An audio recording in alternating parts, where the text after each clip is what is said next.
Hi, I'm Kelly Stepura, and I'm with the Echo Group. Today I'm going to be going over the admissions dashboard with you, and we'll take a few minutes at the end to go over some additional information about the dashboard offerings that we have in case you're not familiar with it, so that'll be more of an overview. So the admissions dashboard is really about new clients coming into care. It's a place where you can get information that's going to help you identify opportunities for growth and answer some questions for your organization, like how are our admissions trending over time? Are we able to defer clients that request certain services? How often have we seen these clients before? And what programs are the clients being enrolled in? And also, how long is it taking before our clients are receiving services? So I'm going to jump right into the EchoVantage system. I've landed on the clinical homepage, but to get to the dashboards, all I do is click this tab, and there I can see the dashboards that have been assigned to me that I have permission to see. You can see that we're going to be talking about the admissions dashboard here, but there are 4 other dashboards that are included with EchoVantage and many dashboards that are available in our catalog as well. Looking at the admissions dashboard, it's similar in a lot of ways structurally to other dashboards. You can see that you have tabs here at the bottom of the screen and that we've landed on the critical trends tab. This is a place where you're going to land as you come in, and it's going to give you basically current information about the data that's available around admissions in EchoVantage.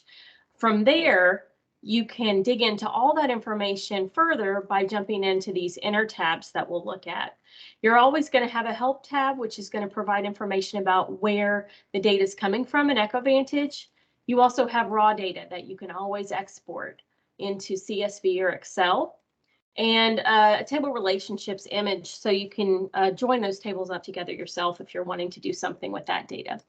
But going back to the critical trends tab, what we have here is the ability to see admissions this month comparing to previous months. We can look at services that are requested, comparing that to last year, but it's a way to get at whether you have clients that are coming into care that are requesting services that you're not able to offer. And then with presenting problems, it's a place for you to see what kinds of issues clients are coming into care with and think about whether your staff are prepared to address those issues. So you can also see program enrollments for the month and a breakdown of the type of programs they're enrolled in. And then we're looking back in time to see whether you've seen these clients in care before and the reasons for those admissions. At the bottom left, you have trends over time related to client admissions as well as program enrollments. And then we go forward in time to focus on services. So overall, you have 108 here average days to service. And you have a breakdown here showing you percentage-wise whether clients have received services to date or not. Perhaps they're scheduled but haven't received those services yet. So with these inner tabs, this is where you're able to drill in further and further. So up at the top right, I can change the time frame that I'm looking at. And to the left here, I have lots of ways I can slice and dice the data. I can filter it. So all of these tabs are going to have several graphs and features that are similar. First, as I hover over any of this information, I'm going to get a little black box that's going to give me some details and numbers about what I'm looking at. On some of these, though, when you hover over, it gives you additional information in the form of a graph. So here I can see that for my alcohol and drug group, 50% of them have not received services to date, as compared to my art therapy service, which none of my clients have received services to date for that, given the filtering that I've chosen there. With all of these, we have question marks. As you hover over, it's going to provide you with some additional information and guidance related to the graph that you're looking at. And then there are lots of things you can do with these. You can export the data to CSV or Excel. You can also show as table, which makes this bigger, but it also provides you at the bottom left here with a little more information in terms of a table showing you the aggregate data, which is nice if you need to download the data for reporting purposes or something like that. You have it at your fingertips. Another thing that you're able to do is drill through. It's what they call it, but you right click on something you want to dig into further, and you can drill through. One thing you can do anytime it says data, you can drill through and see the data that made up that bar that we were looking at. You also have a link back to EchoVantage if there's something you need to clean up or you want to look at something further.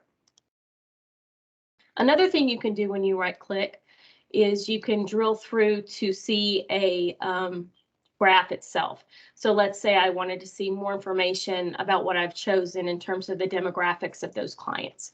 I can look at that information as well. So you have other tabs here that we'll go through briefly that provide additional information, just digging further and further into service status, into demographics, and then breakdowns related to programs. So jumping back to the PowerPoint for a minute,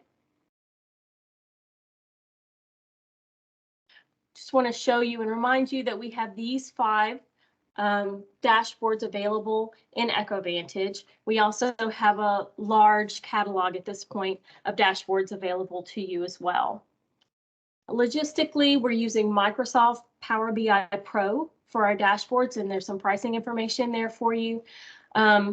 There's some features associated with Power BI that you might be interested in. So if you're wanting to limit your licensed users, one thing you can do is send them dashboard images, and you can have that automated. But that's nice if they don't need to interact with the dashboards and just need to see the images. You can also combine data from multiple sources. We can always customize dashboards for you. You can access the visuals through a mobile app as well, and you can refresh the data as often as you like and determine who can see which dashboards. So thanks for joining me today. Please contact dashboard@echovh.com if you need any more information, and hopefully we'll talk to you soon.